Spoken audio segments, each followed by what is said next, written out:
Kembali berlatar belakang di zaman Edo Jepang, tepatnya di sebuah klan bernama Unasaka, yang mana hari itu mereka mengadakan pentas Uno, semacam pentas seni tarian tradisional, yang dihadiri para punggawa serta para petinggi, termasuk si pemimpin klan yang bernama Ukyo Dayu, juga istrinya, yakni Lady Renko. Begitu pula jagoan kita kali ini, yakni si Kapten Infanteri Sanzaemon Kanemi, yang ketika acara baru saja selesai dan hadirin pun membubarkan diri. Tanpa diduga, tiba-tiba saja dengan begitu dingin Kanemi menyerang Lady Renko menggunakan tantonya, membuat wanita itu seketika terkapar, tak bergerak lagi. Anehnya, alih-alih kabur, Kanemi langsung menyerahkan diri secara sukarela, berlutut di hadapan para petinggi yang tentunya dibuat tak habis pikir. Karena menurut mereka, Kanemi adalah sosok pria serius, jujur, dan selalu nampak tenang. Tak pernah nampak membenci Lady Renko atau menyatakan ketidakpuasan atas kebijakan pemimpin klan. Lebih aneh lagi, tatkala sebagian para petinggi setuju apabila atas tindakan gilanya, Kanemi pantas untuk dipenggal. Namun berbeda dengan pendapat si kepala punggawa Min Busuda yang dengan lantang menyatakan keberatan. Alhasil, keesokan harinya meski tindakan Kanemi dianggap sebagai penghinaan besar terhadap pemimpin klan, bahkan ia sendiri sudah siap meski harus dihukum mati. Namun karena Kanemi menyerahkan diri secara sukarela, maka hukuman khusus baginya hanyalah dipecat dari jabatannya serta sebagian gajinya akan dikurangi, dan mulai saat itu Kanemi ditetapkan sebagai tahanan rumah selama 1 tahun. Selama itulah Kanemi Shiduda dilayani oleh gadis bernama Ryo, keponakan mendiang istrinya yakni Mutsue yang meninggal karena penyakitan. Karena tak punya orang tua lagi setelah pertunangannya gagal, bagaimanapun juga Ryo tak bisa kembali ke rumah yang kini dihuni adiknya yang sudah berumah tangga. Sejak itulah ia diizinkan Mutsue untuk tinggal di sana, dan kini untuk membalas kebaikan bibinya, Ryo seperti tak peduli akan masa depannya sendiri. Dia bertekad untuk tetap tinggal di sana, mengabdi kepada Kanemi. Dari bayangan samurai itu, perlahan mulai mengungkap misteri kenapa ia sampai tega menghabisi Lady Renko. Berawal dari rumor yang beredar di dalam kastil tentang pemimpin klan yang seperti tergila-gila kepada Lady Renko, berujung jatuh kepada perangkap tipu dayanya. Terbukti tatkala Lord Ukyo Dayu tak bisa berkutik ketika perempuan itu mencoret daftar rencana penghematan anggaran yang berhubungan dengan kepentingannya.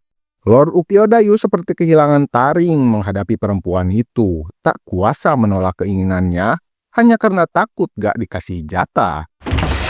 Oi, Kanjou-gata no Anzai dono ga hara o kitta rashii. Nani? Ketika tak ada satupun punggawa yang berani mengajukan keluhan karena sudah pasti akan diabaikan, seorang akuntan bernama Anzai mengusulkan untuk mengurangi anggaran ke Puri Permaisuri yang doyan shopping dan sering mengadakan pentas hiburan. Karena diketahui para petani sedang mengalami kesulitan setelah banjir besar melanda wilayah mereka, maka menurutnya anggaran itu sebaiknya diarahkan untuk hal yang lebih bermanfaat, yakni rekonstruksi lahan pertanian. Bukannya sadar diri, Lady Renko yang serakah dan licik malah menyalahkan Pak Anzai. Bahkan dengan entengnya perempuan biadab itu memerintahkan si akuntan untuk harakiri. Karena dianggap tak becus bekerja, membuat keuangan klan berantakan. Parahnya lagi karena hatinya sudah dibutakan oleh wanita serakah yang padahal gak cantik-cantik amat, Lord Ukyo Dayu seakan tutup mata tutup telinga, walau kehilangan salah satu punggawa jujur dan peduli terhadap penderitaan rakyat, seperti Pak Anzai yang harus berakhir dengan harakiri. Walaupun di belakang sebenarnya para punggawa mengeluhkan kebijakan-kebijakan ngawur pemimpin klan, namun mereka hanya bisa pasrah menunggu sampai tiba saatnya Lord Ukyo Dayu bosan dengan wanita licik itu. Apalagi kekisruhan tersebut diperkeruh oleh permusuhan pemimpin klan dengan adik kandungnya bernama Obiya Hayato yang kini bertugas di Kesubunan Edo.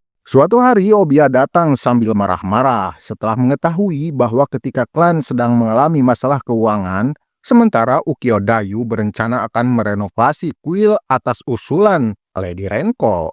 Bahkan dengan lantang Obia menuduh itu semua rencana terselubung Lady Renko karena manakala renovasi kuil itu sudah selesai, maka ayahnya akan dijadikan kepala biara di sana. Akan tetapi Obia tidak berkutik ketika Lady Renko menyudutkannya dengan alasan renovasi kuil sudah pasti akan membuka lapangan pekerjaan, dinilai bermanfaat bagi klan. Berbeda dengan Obia yang bisanya cuma protes dan jadi pengacau saja, apalagi dengan tidak menjabat di sana, maka ia tidak berhak ikut campur urusan klan. Alhasil Obia pun diusir dari ruangan pertemuan oleh kakaknya sendiri, membuat pria itu sepertinya menyimpan dendam karena sakit hati.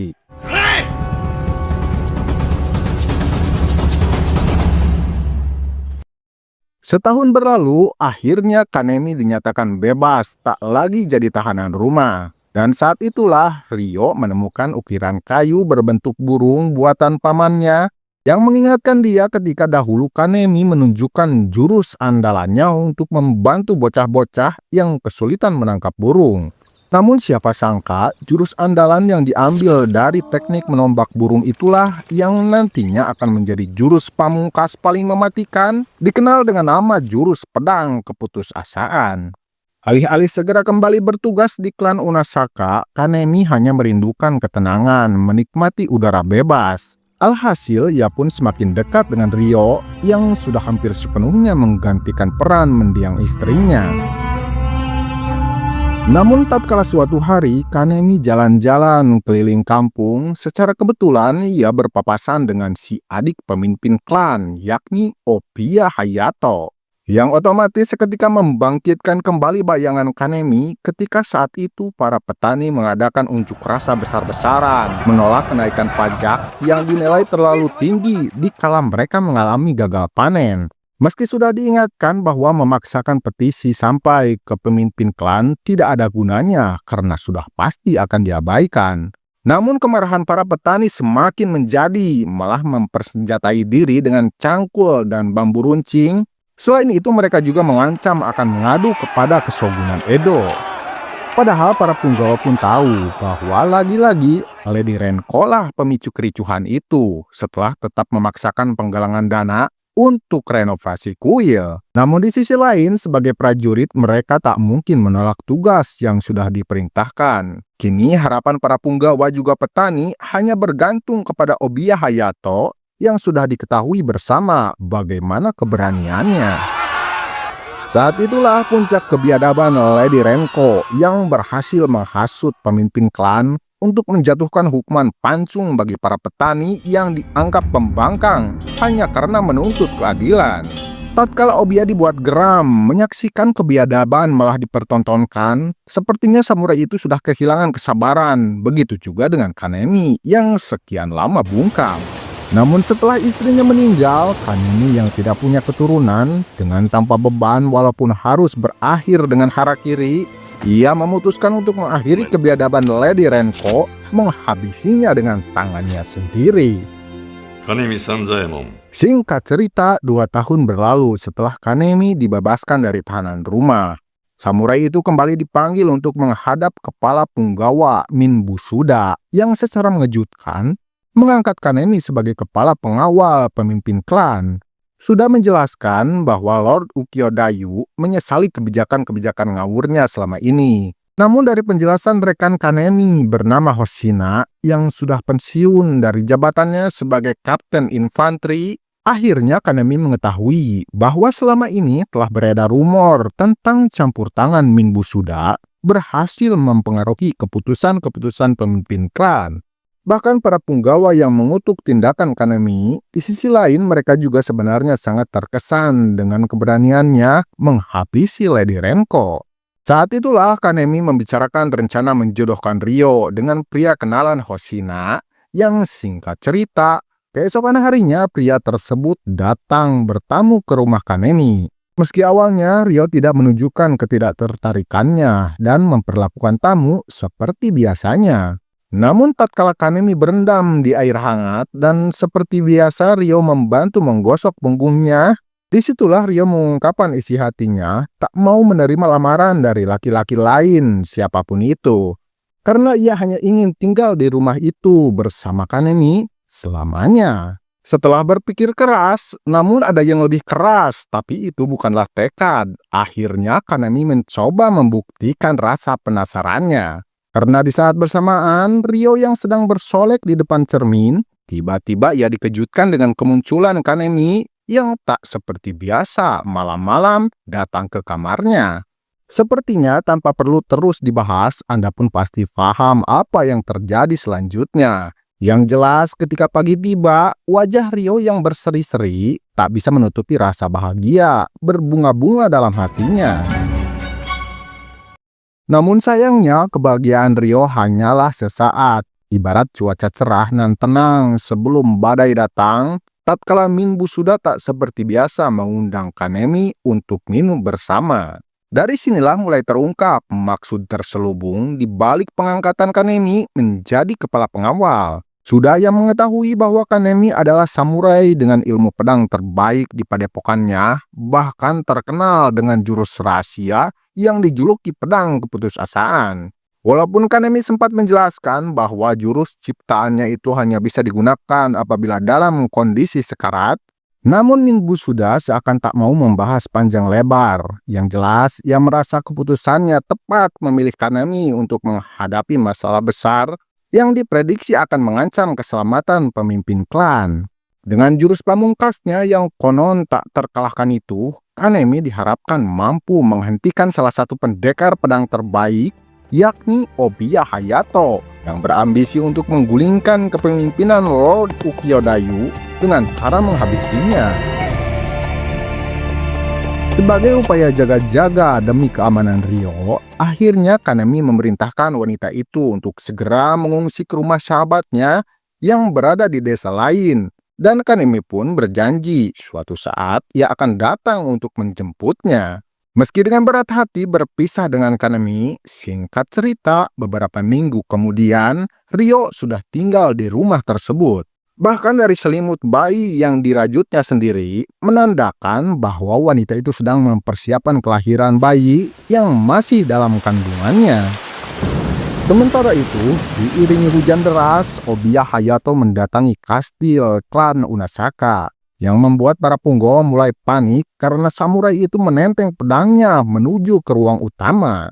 Mendengar laporan bahwa Obiya datang dengan gelagatnya yang tak bersahabat, maka dengan segera Kanemi meminta Lord Ukiyo-dayu untuk bersembunyi. Tak bisa dihindari lagi, dua pendekar pedang terbaik klan Unasaka itu pun berhadapan. Karena tentu saja Kanemi tak akan membiarkan siapapun mencelakai tuan besarnya, begitu juga Obiya sesumbar akan menghabisi siapapun yang menghalanginya. Dan kemudian pertarungan pun dimulai. Meski awalnya Kanemi yang duluan kena, namun menggunakan pedang pendek tatkala bertarung di dalam ruangan dikombinasikan dengan kecerdikannya membuat Kanemi unggul ketika ia berhasil membuat pedang Obiya menancap di tiang kayu. Maka tak bisa ditahan lagi, serangan balik Kanemi berhasil menumbangkan lawannya. Namun siapa sangka itu hanyalah awal pertarungan yang sebenarnya. Ketika Minbu sudah datang dan tiba-tiba saja ia mengutuk tindakan Kanemi yang dianggap telah gila karena menghabisi Obiya Hayato. Bahkan saat itu juga, si berdebah licik memerintahkan semua anak buahnya untuk menghabisi Kanemi, yang kini baru menyadari bahwa sebenarnya Ukiyo-dayu tak pernah memaafkan tindakannya dahulu menghabisi Lady Renko. Mereka membiarkan Kanemi hidup hanya demi memanfaatkan keahliannya untuk dibenturkan dengan Obiya Hayato yang sama-sama benci pemerintahan tirani licik nan biadab itu. Alhasil meski awalnya Kanemi tak mau melukai sesama samurai, namun daripada ia mati sia-sia, terpaksa Kanemi menunjukkan keganasannya. Namun tatkala semua orang mengira bahwa Kanemi sudah tak bernafas lagi, Minbu sudah sepertinya lupa bahwa jurus pedang keputusasaan hanya digunakan Kanemi saat ia sedang dalam keadaan sekarat. Sehingga ketika si berdebah itu lengah dan mendekatinya, serangan jurus pamungkas Kanemi tepat mengenai sasaran. Ketulusan dan kesetiaan samurai sejati pun akan disia-siakan apabila mengabdi kepada tuan dan atasan yang salah. Namun berlian tetaplah berlian meski berada dalam kubangan lumpur sekalipun. Kegigihan Kanemi akan dikenang oleh sesama samurai. Begitu juga Ryo yang sampai anaknya lahir pun tetap setia menunggu Kanemi yang tak kunjung datang. Tamat. Jangan lupa like, subscribe, dan ramaikan komennya untuk semangat saya upload video-video selanjutnya. Saya Adrik Bil turunan Mandala pamit. Permios.